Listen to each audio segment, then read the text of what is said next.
আসসালামু আলাইকুম। এখন শুনবেন সংবাদ শিরোনাম। নোয়াখালী ও হাতিয়াবাসীর কাছে ধানের শীষে ভোট চাইলেন তারেক রহমান। সারা দেশে বিএনপি প্রার্থীদের জোর প্রচারণা। দক্ষিণ পশ্চিমাঞ্চলের 4 জেলায় জামাতের নির্বাচনী জনসভা। দুর্নীতিমুক্ত দেশ গড়তে দাঁড়িপাল্লায় ভোট চাইলেন আমির।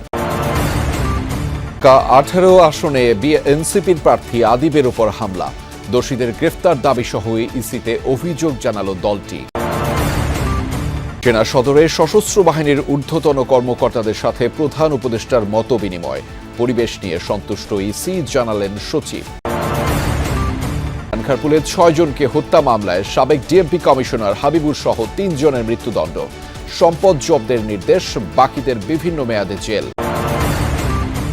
বিশ্বকাপ খেলতে যাওয়া না যাওয়া নিয়ে পাকিস্তানের প্রধানমন্ত্রী শেহবাজ শরীফের সাথে পিসিবির বৈঠক। চূড়ান্ত সিদ্ধান্ত আগামী সপ্তাহে। এতক্ষণ শুনছিলেন সংবাদ শিরোনাম, এবার বিস্তারিত। নতুন করে একটি গোষ্ঠী নির্বাচন বাধাগ্রস্ত করতে ষড়যন্ত্র করছে বলে অভিযোগ করেছেন বিএনপি চেয়ারম্যান তারেক রহমান। তিনি বলেছেন, ভোট দিয়েই ভোটারের দায়িত্ব শেষ নয়, বরং গুণে হিসাব বুঝে নিয়ে ঘরে ফেরার আহ্বান জানিয়েছেন তিনি।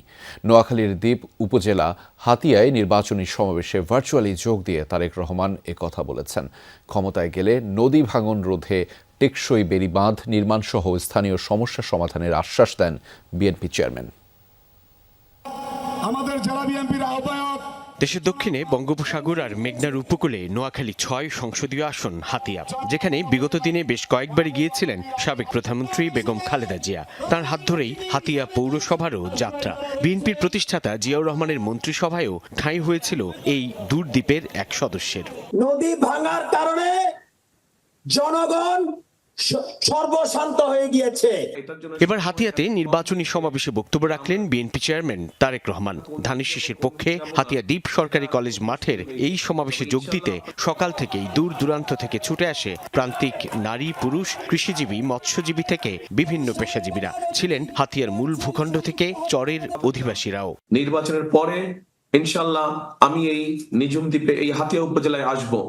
ভার্চুয়াল বক্তব্যে তারেক রহমান বলেন, দ্বীপের মানুষের নিত্যদিনের চিকিৎসা সংকট, কৃষকদের সমস্যা কিংবা তরুণদের কর্মসংস্থান ঘিরে বিএনপির পরিকল্পনার কথা। তারেক রহমান বলেন, হাতিয়া উপজেলার দুস্থ খেটে খাওয়া মানুষের পাশে দাঁড়াতে চায় বিএনপি। সাধারণ মানুষের চিকিৎসার খুব কষ্ট। হাসপাতাল বলেন, যেই হাসপাতালটি আছে এখানে, এই হাসপাতালটিকে আমাদের বৃদ্ধি করতে হবে। আমরা সারা দেশে হেলথ কেয়ারার নিযুক্ত করতে চাই। অসুখ বিসুখ তারা ঘরে গিয়ে চিকিৎসা দিতে হবে, যাতে করে মা বোনরাদেরকে কষ্ট করে আর হাসপাতাল যেতে না হয়। সমস্যার সমাধান করতে হলে তো ধানের শীষকে জিতাতে হবে। এর আগে তো আপনারা এই এলাকার মানুষ অনেককে দেখেছে, কিন্তু তারা সমস্যার সমাধান তো করেনি। তারেক রহমান বলেন, লেখাপড়ার পাশাপাশি শিক্ষিত নারীদের অর্থনৈতিকভাবে স্বাবলম্বী সচ্ছল করে তুলতে চায় বিএনপি। হাতিয়ার মানুষের চিরন্তন সমস্যা নদী ভাঙন, ব্লক বাঁধ কিংবা বেড়িবাঁধ নির্মাণ বিএনপির গুরুত্বের তালিকায় আছে বলেও জানান তিনি। ক্ষমতা এলে ধাপে ধাপে এসব সমস্যা সমাধানের আশ্বাস দেন বিএনপি চেয়ারম্যান। নদী ভাঙন রোধ করা, টেকসই বেড়িবাঁধ নির্মাণ করা, ভূমিহীনদের জন্য খাস জমি বন্দোবস্ত করা, উপজেলা স্বাস্থ্য কমপ্লেক্সকে 150 শয্যায় উন্নীত করা, তারপরে জাহাজমারা ইউনিয়নকে নতুন উপজেলায় রূপান্তর করা, এগুলা সব আপনাদের যেগুলো এলাকাবাসীর দাবি, এগুলো সব আমি জানি, এগুলা সব আমরা লিখে রেখেছি। ইনশাল্লাহ সরকার গঠনে সক্ষম হলে, আমরা সরকার গঠন করলে বিএনপি ধীরে ধীরে একটার পর একটা আমরা এলাকার মানুষের সমস্যার ইনশাল্লাহ সমাধান করব। কিন্তু 12 ফেব্রুয়ারি নির্বাচনে ধানের শীষের প্রার্থীকে বিজয়ী করার আহ্বান জানিয়ে তারেক রহমান নির্বাচনের দিন জনগণকে সজাগ ও সতর্ক থাকার আহ্বান জানান। অন্য একটি গোষ্ঠী তারা আবার কিছু কিছু ষড়যন্ত্র করছে যেন নির্বাচন বাধাগ্রস্ত হয়। এই ব্যাপারে আপনাদের সকলকে সচেতন থাকতে হবে। ভোট দিয়ে চলে আসলে চলবে না, ভোট দিয়ে ওখানে থাকতে হবে, যাতে করে আপনার যে ভোটটা আপনি দিলেন, এই ভোটের হিসাব কড়াই গন্ডায় বুঝে আনতে হবে। তারেক রহমান বলেন, জনগণের ভোটে বিএনপি ক্ষমতায় গেলে হাতিয়াকে আর বিচ্ছিন্ন হিসেবে নয়, বরং মূল ভূমির সঙ্গে যোগাযোগ সুবিধা নিশ্চিত আর সুষম উন্নয়নের অন্যতম ক্ষেত্র হিসেবে প্রতিষ্ঠা করবে তার সরকার। জাতীয় নির্বাচনে সারা দেশে চলছে প্রার্থীদের প্রচারণা। সকাল থেকেই ব্যস্ত সময় কাটাচ্ছেন প্রার্থী ও কর্মী সমর্থকরা। পাড়া মহল্লা অলিগলি চষে বেড়াচ্ছেন তারা। শুনছেন ভোটারদের সমস্যার কথা, দিচ্ছেন নানা প্রতিশ্রুতি। প্রচারণার পঞ্চম দিনে আরও সরব নির্বাচনী এলাকাগুলো। প্রতিশ্রুতি নয়, জনগণের প্রত্যাশা পূরণের অঙ্গীকার করছেন প্রার্থীরা। ঠাকুরগাঁও 1 আসনের বেগুনবাড়ি, পাইকপাড়া ও পূর্ব বেগুনবাড়ি এলাকায় নির্বাচনী পথসভায় যোগ দেন বিএনপি মহাসচিব। বলেন, এবার প্রতিযোগিতা নৌকা আর ধানের শীষের মধ্যে না, তাই এবারের নির্বাচন একটু ভিন্ন। বিএনপি জিতলে সাম্প্রদায়িক সম্প্রীতি রক্ষা ও দুর্নীতিমুক্ত দেশ গড়ার অঙ্গীকার করলেন মির্জা ফখরুল ইসলাম আলমগীর। চাকরির জন্য আমরা ঘুষ নিব না, নিতে দেবো না কাউকে। আমার মা বোনদেরকে অনুরোধ করবো, আপনারা নির্ভয়ে ভোট দিতে যাবেন, যাকে খুশি তাকে ভোট দিবেন। দেশের মালিকানা জনগণের কাছে ফেরত দিতে হবে, এমন প্রত্যয় নিয়ে কক্সবাজার 1 আসনে প্রচারণা চালাচ্ছেন বিএনপির স্থায়ী কমিটির সদস্য সালাউদ্দিন আহমদ। বাংলাদেশের ইতিহাসের সবচেয়ে গুরুত্বপূর্ণ নির্বাচন, সেই নির্বাচনে আমরা দেশের শক্তির পক্ষে থাকি।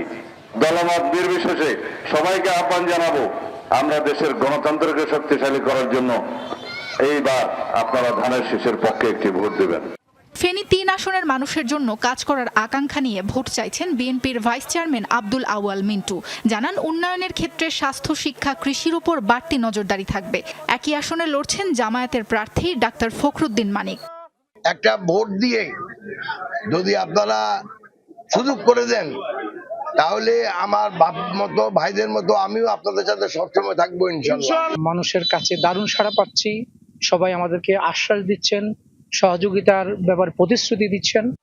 চট্টগ্রাম 8 আসনে এনসিপির নির্বাচনী গণসংযোগে অংশ নেন দলটির মুখপাত্র আসিফ মাহমুদ সজীব ভুইয়া। আমরা যদি এই চাঁদাবাজদের, এই সন্ত্রাসদের আর না দেখতে চাই, তাহলে আমাদেরকে এবার রাজপথে নয়, এবার ব্যালটে বিপ্লব সাধন করতে হবে। ক্ষমতায় গেলে ভাতা দিয়ে বেকারত্বের মহাসমুদ্র তৈরি না করে তরুণ তরুণীদের কর্মক্ষম করে তোলার প্রতিশ্রুতি দিয়েছেন জামায়াতে আমির। দেশের প্রতিটি সেক্টরে উন্নয়নের বিপ্লব ঘটবে জানিয়ে বলেছেন, চাঁদাবাজি, দুর্নীতি দেশ থেকে চিরতরে বন্ধ করা হবে। দক্ষিণ পশ্চিমাঞ্চলের 4 জেলায় নির্বাচনী জনসভায় এসব প্রতিশ্রুতি দেন তিনি। একই সাথে গণভোটে হ্যাঁকে জয়যুক্ত করার আহ্বানও জানিয়েছেন তিনি।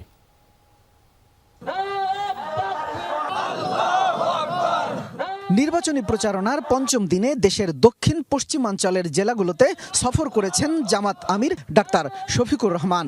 দিনের শুরুতেই কুষ্টিয়ার শহীদ আবরার ফাহাদ স্টেডিয়ামের নির্বাচনী জনসভায় অংশ নেন তিনি। নির্ধারিত সময়ের আগেই পুরো স্টেডিয়াম কানায় কানায় পরিপূর্ণ হয়ে যায়। বেলা 11:15টার দিকে মঞ্চে আসে জামাত আমির ডাক্তার শফিকুর রহমান। বলেন, দেশ আধিপত্যবাদের কবলে পড়লে হাদি আবরাররা আবার ফিরে আসবে।